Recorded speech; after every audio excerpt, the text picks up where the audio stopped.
வெளிச்சத்தின் பிள்ளைகளாகிய உங்கள் யாவருக்கும் இயேசு கிறிஸ்துவின் நாமத்தில் வாழ்த்துக்கள்.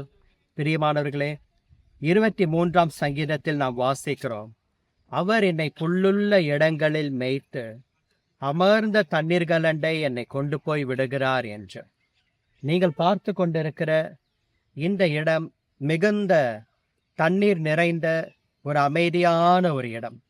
மலேசியா தேசத்தில் ஈப்போ என்கிற ஒரு பட்டணத்தின் நடுவில் இருக்கக்கூடிய இந்த அழகான ஒரு லேக். தேவனுடைய வாக்குத்தத்தம் என்ன?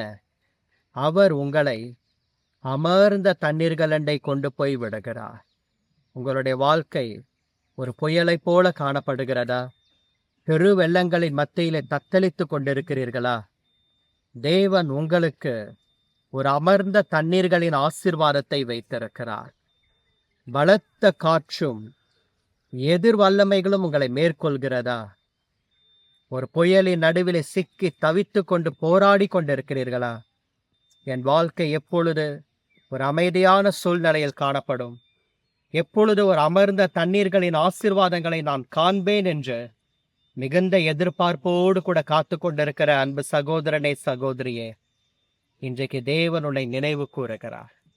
உன்னுடைய வாழ்க்கையில காணப்படுகிற எல்லா எதிர்காற்றுகளையும் கடுமையான புயல்களையும் கர்த்தர் இறையாதே அமைதலா இரு என்று ஒரு வார்த்தையினாலே சொல்லி உன்னுடைய வாழ்க்கையை இது போல ஒரு அமர்ந்த தண்ணீராக, அமைதியான சூழ்நிலை நிறைந்ததாக கர்த்தர் மாற்றப் போகிறார்.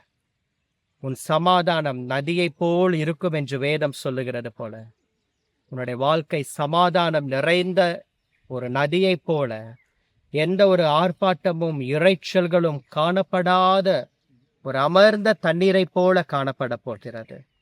அதற்கு கர்த்தர் உன் வாழ்க்கையிலே மேய்ப்பராய் இருக்க வேண்டும். கர்த்தரின் மேய்ப்பராய் இருக்கிறார், நான் தாழ்ச்சி அடையேன், அவர் என்னை அமர்ந்த தண்ணீர்களண்டை கொண்டு போய் விடுகிறார் என்று தாவீது தன்னுடைய அனுபவத்தை சொல்லுகிறார். இன்றைக்கும் உங்களுடைய வாழ்க்கையிலே கர்த்தர் உங்கள் மேய்ப்பராய் காணப்படுவாராக. அவர் உங்களுக்கு முன் செல்லுகிற ஒரு மேய்ப்பனாக, அவருடைய சத்தத்தை கேட்டு அவருக்கு பின் செல்லுகிற ஒரு ஆடுகளாக நீங்கள் காணப்படும் சமயம் உங்களுடைய வாழ்க்கை இது போல அழகாக, அமைதியாக, அமர்ந்த தண்ணீர்களண்டை தேவன் உங்களை கொண்டு போய் விடுவார். உங்களுக்கு எந்த குறைவும் காணப்படாது. கர்த்தர் உங்கள் மேய்ப்பராய் இருக்கிறாரா? நீங்கள் யாரை பின்பற்றி செல்லுகிறீர்கள்? யாருக்கு பின்பாக போய்கொண்டிருக்கிறீர்கள்? யாரை உங்களுக்கு முன்மாதிரியாக வைத்து கொண்டிருக்கிறீர்கள்? கர்த்தர் உங்கள் மேய்ப்பராய் இருக்கட்டும், அவருக்கு பின் செல்லுங்கள். அப்பொழுதுதான் இந்த அமர்ந்த தண்ணீர்களின் ஆசீர்வாதம் வெளிச்சத்தின் பிள்ளைகளாகிய உங்களுக்கும் எனக்கும் நிறைவேற்றி தருவார். நாம் இந்த வாக்குத்தத்தத்தை ஜெபத்தோடு சுதந்திரித்துக் கொள்வோம். கர்த்தரின் மேய்ப்பராய் இருக்கிறார் என்று நாம் அறிக்கையிடுவோம். அப்பொழுது இந்த அமர்ந்த தண்ணீர்களின் ஆசீர்வாதம் உங்களுடைய குடும்பத்திலும், வீட்டிலும், உங்கள் வேலை ஸ்தலத்திலும், பிள்ளைகளுடைய காரியத்திலும், உங்கள் ஊழியத்திலும் வெளிப்படும். God bless you. Amen. Amen.